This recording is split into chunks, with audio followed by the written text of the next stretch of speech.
బాలు అయితే ఆ సేటు దగ్గరికి వెళ్ళి ఇలా అంటూ ఉంటాడు, ఏంటి నా భార్య నేను కారులో వస్తూ ఉంటే మధ్యదారిలో మీ మనుషులు పంపించి వాళ్ళనేమో పంపించి మమ్మల్ని బయట దించేసి రోడ్డు మీద వదిలేసి నీ కారు నువ్వు తీసుకొని వచ్చేస్తావా? ఇది అన్యాయం కదా, ఇది ఎక్కడైనా మర్యాదగా ఉందా అని చెప్పి అడుగుతూ ఉంటాడు. అది వినగానే ఆ సీటు అయితే నీ కారు నీకు కావాలంటే మర్యాదగా వచ్చి నా కాళ్ళు పట్టుకో అని చెప్పి అంటాడు. అది వినగానే బాలు అయితే ఈ జిత్తులు మారిన నక్క కాళ్ళు నేనెందుకు పట్టుకోవాలి, నాకు అవసరం లేదు అని చెప్పి అంటాడు. అది వినగానే అక్కడ ఉన్న సేటు అయితే వెళ్ళి ఎక్కడైనా అడుక్కొని తిను, లేదంటే కడుపు మార్చుకో అని చెప్పి అంటాడు.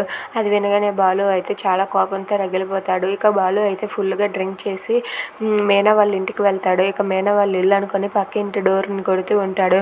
దాంతో మీనా అయితే పరిగెత్తుకుంటూ వెళ్ళి ఏమండి ఏమండి ఆగండి, ఇది కాదండి మన ఇల్లు, పదండి అక్కడ ఉంది అని చెప్పి వాళ్ళ ఇంటికి తీసుకుని వెళ్తుంది. తీసుకువెళ్ళాక సుమతి వాళ్ళతో బాలు ఇలా అంటూ ఉంటాడు, అసలు నేను దీని దగ్గరికి రాకే పోదును, నాకు దీని దగ్గరికి రావాలని అస్సలు లేదు, అయినా సరే ఎందుకు వచ్చానంటే అసలు ఇదంతా చేసింది ఈ పూలగంపే అని చెప్పి బాలు అయితే ఏడ్చుకుంటూ తన బాధని వాళ్ళ అత్తయ్య మేనళ్ళతో చెప్తూ ఉంటాడు.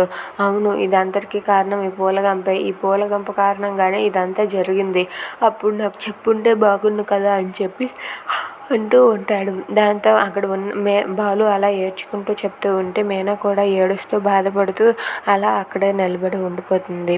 Thanks for watching friends, please subscribe our channel. Thank you.